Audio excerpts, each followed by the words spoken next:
You know what I would say, which I think might be a little bit controversial, is a movie called Who Framed Roger Rabbit, because it's a movie about movies, and it's a movie that integrates all the magic of cinema into the classic era of cinema history in the 1940s in Hollywood, and it's just a fun movie to watch.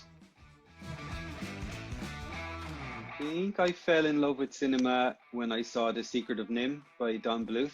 I was a young kid and I was totally immersed in the magic of the animation and the storytelling and the darkness of the atmosphere, and it really was transporting.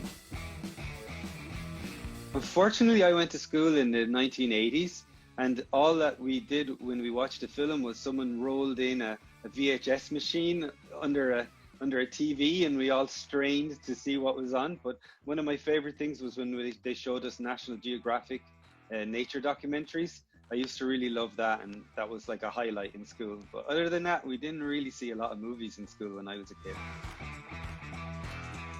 I think I would say Only Yesterday by Takahata.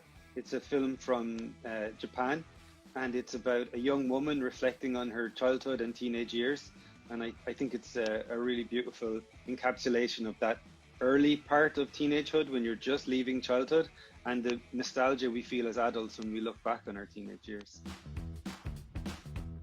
European film that makes me laugh. Ernest and Celestine by Benjamin Renner.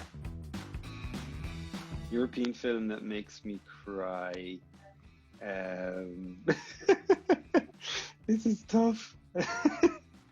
I suppose The 400 Blows is a good one. That is sad. I will say A Monster Calls. You know The Monster Calls, the Spanish movie? That's amazing. And that makes me bawl my eyes out.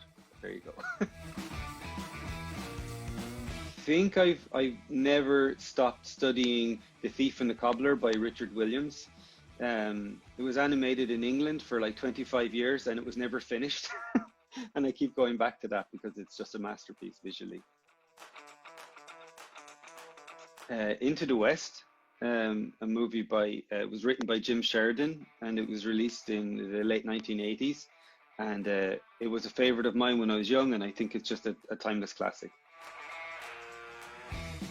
That's really tricky. These are tricky questions. I would like to be Kirikou from Kirikou and the Sorceress. He's really cool.